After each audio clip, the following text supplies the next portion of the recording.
Bismillahirrahmanirrahim. Assalamualaikum warahmatullahi wabarakatuh. Perkenalkan, nama saya Munasani Fauziah. Di sini saya akan mereview materi perkuliahan kewirausahaan. Yang pertama yaitu kompetensi yang harus dimiliki dalam berwirausaha. Kepemimpinan merupakan kemampuan yang tidak hanya sekedar mempengaruhi orang lain, bawahan atau kelompok, tetapi juga kemampuan mengarahkan tingkah laku bawahan atau kelompok, memiliki kemampuan atau keahlian khusus dalam bidang yang diinginkan oleh kelompoknya untuk mencapai tujuan organisasi atau kelompok. Kewirausahaan adalah suatu tindakan yang dilakukan oleh perusahaan yang berhubungan dengan suatu produk, pemasaran, dan inovasi teknologi. Kompetensi yang harus dimiliki seorang wirausahawan yaitu memiliki berbagai karakteristik sifat, sikap, dan etika yang kompeten, serta mendukung perkembangan dirinya di kepemimpinan dalam kewirausahaan. Selanjutnya yaitu membangun sifat kreativitas dan inovasi dalam berwirausaha. Kreativitas adalah kemampuan untuk menciptakan sesuatu yang baru, baik yang benar-benar merupakan hal baru atau sesuatu ide baru yang diperoleh dengan cara menghubungkan beberapa hal yang sudah ada dan menjadikan suatu hal baru. Inovasi adalah pemasukan atau pengenalan hal-hal yang baru atau pembaharuan. Inovasi adalah usaha yang dilakukan oleh seseorang dengan mendayagunakan pemikiran, kemampuan imajinasi, berbagai stimulan, dan individu yang mengelilinginya. Tujuannya adalah untuk menghasilkan produk baru, baik bagi dirinya sendiri maupun lingkungannya. Kewirausahaan harus mampu menciptakan ide-ide yang baik sehingga mencapai tujuan yang diinginkan dan dapat mengembangkan usahanya. Kemudian selanjutnya yaitu memahami bisnis plan dalam berwirausaha. Perencanaan adalah penentuan serangkaian tindakan untuk mencapai hasil yang diinginkan. Bisnis adalah serangkaian usaha yang dilakukan individu atau kelompok dengan menawarkan barang dan jasa untuk mendapatkan keuntungan. Perencanaan atau planning merupakan salah satu fungsi atau sarana manajemen yang krusial karena berkaitan dengan tahap awal untuk menentukan keberhasilan pengelolaan bisnis maupun tujuan lainnya dari suatu organisasi atau perusahaan. Selanjutnya yaitu memahami bagaimana bisnis dijalankan. Bisnis adalah usaha yang dilakukan individu atau kelompok dengan menawarkan barang dan jasa untuk keuntungan. Arti bisnis juga dapat didefinisikan sebagai menyediakan barang dan jasa untuk menerapkan sistem perekonomian. Dalam mencari peluang bisnis terdapat 6 hal yang perlu diperhatikan, yaitu mulai dari diri kamu sendiri, lihat fenomena dan masalah saat ini, pilih bidang usaha yang sesuai, temukan nilai lebih dari peluang tersebut, riset dan lakukan penelitian, dan haruskah bekerja sama dengan pihak lain? Jika iya, carilah partner yang tepat. Selanjutnya yaitu memahami permasalahan dan mencari solusi permasalahan bisnis. Untuk membangun sebuah usaha atau bisnis tidak terlepas dari rintangan di dalamnya. Karena terlalu fokus untuk mencapai target dan juga keuntungan, seringkali tidak memikirkan tantangan apa yang akan dialami. Masalah dalam bisnis dapat menyebabkan kehancuran pada bisnis kita, tetapi masalah juga dapat membuat bisnis kita semakin kuat untuk menghadapi tantangan. Semuanya tergantung dengan cara kita saat menyikapi dan menyelesaikan setiap masalah yang terjadi dalam bisnis. Ada beberapa cara untuk menghadapi masalah dalam bisnis, yaitu yang pertama, tenangkan pikiran. Yang kedua, cobalah untuk berpikir positif. Yang ketiga, gunakan cara berpikir kreatif untuk menemukan solusi. Yang keempat, mintalah pertolongan Allah Subhanahu wa Ta'ala. Yang kelima, jangan putus asa menghadapi masalah. Dan yang terakhir, belajar dari kesalahan. Kemudian selanjutnya yaitu kiat-kiat menjadi seorang wirausahawan. Yang pertama yaitu kerja keras. Kerja keras adalah sebuah langkah memaksimalkan segala kemampuan kita untuk menjalankan usaha. Yang kedua yaitu kerjasama dengan orang lain. Kemampuan kita berkomunikasi dan bekerja sama dengan orang lain adalah nilai tersendiri. Bagi pelanggan kepuasan bekerja sama dengan kita akan membantu kita dalam publikasi. Kepuasan terhadap hasil kerja kita akan diceritakan secara berulang-ulang kepada pengguna lain, sehingga membantu kita dalam mengenalkan usaha kita pada orang lain secara luas dan lebih terpercaya. Yang ketiga yaitu penampilan yang baik. Penampilan adalah cerminan pribadi untuk perilaku seseorang. Oleh karena itu, untuk menunjang usaha yang kita lakukan, maka penampilan juga sangat berperan. Setidaknya memang demikian bagi orang yang baru mengenal kita. Meski tidak terlalu mutlak bagi orang yang telah lama mengenal kita, tetapi menjalankan sebuah usaha adalah sama halnya dengan bertemu banyak orang baru setiap harinya. Yang keempat yaitu pandai membuat keputusan. Setiap wirausahawan akan menghadapi banyak pilihan keputusan dalam menjalankan usahanya.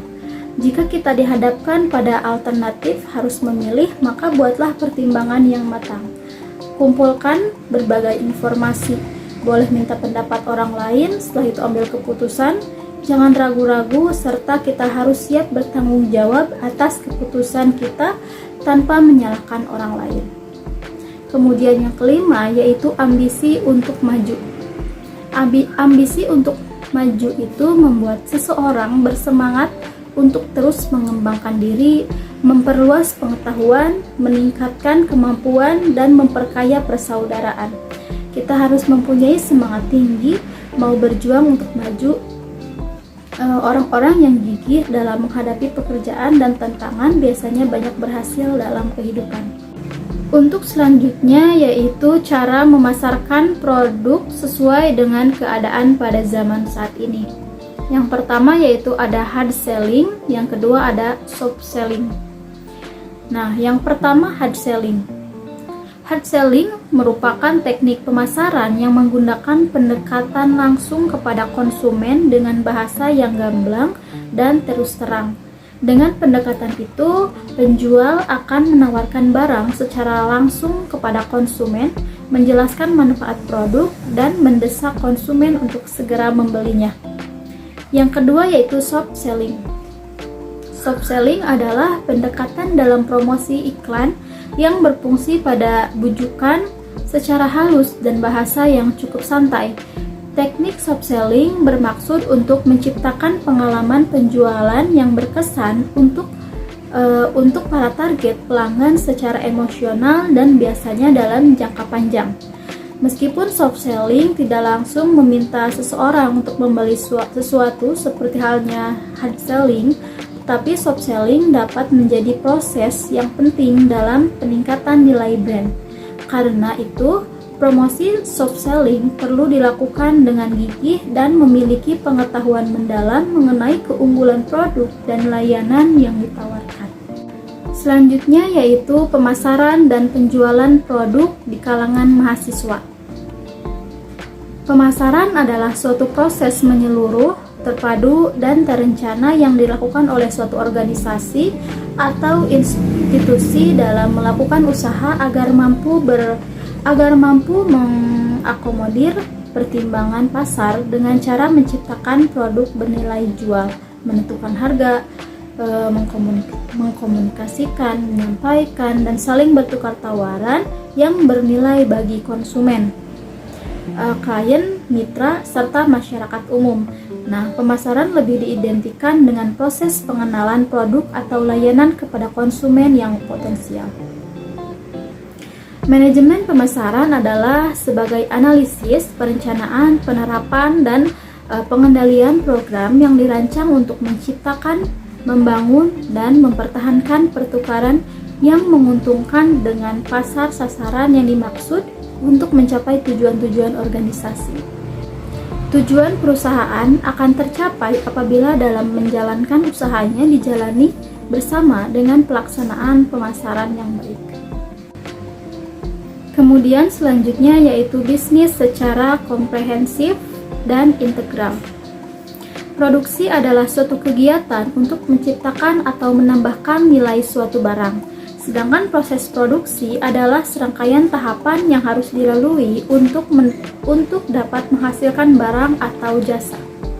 Proses pemasaran dapat dipahami sebagai serangkaian kegiatan yang dilakukan tim yang disusun untuk menginformasikan produk kepada pelanggan atau pasar yang dimiliki. Menurut Entoro, distribusi adalah kegiatan pemasaran yang berusaha memperlancar dan mempermudah penyampaian barang dari produsen sampai ke tangan konsumen, sehingga penggunaannya sesuai dengan janji, jumlah, harga, tempat, dan waktu yang dibutuhkan. Kemudian ada bisnis dari aspek finansial. Capital working secara umum dapat didefinisikan sebagai investasi perusahaan jangka pendek seperti sekuritas yang dapat dijual, kas, piutang, dan persediaan. Modal ini nantinya akan digunakan untuk kebutuhan dan pembiayaan kegiatan rencana usaha yang telah dibuat. Aset adalah suatu barang yang memiliki nilai ekonomi, nilai komersial, ataupun nilai tukar yang dimiliki oleh suatu perusahaan ataupun individu. Bisnis dari aspek finansial dalam Islam untuk mengembangkan dunia bisnis yaitu konsep jual beli, konsep syirkah, konsep mudorobah, kemudian konsep ariyah. Kemudian materi yang terakhir yaitu tentang business plan. Business plan adalah sebuah dokumen lengkap yang berisi tentang tujuan dari bisnis serta bagaimana langkah-langkah untuk mencapai tujuan tersebut. Dalam contoh, business plan juga terdapat jangka waktu pencapaian tujuan tersebut agar lebih jelas dan lebih detail.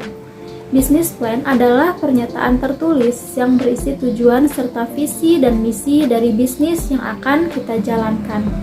Dengan adanya kerangka rencana usaha tersebut tentu akan membuat tujuan bisnis kita lebih terarah dan membuat kita lebih mudah dalam mengawasi jalannya bisnis yang kita buat.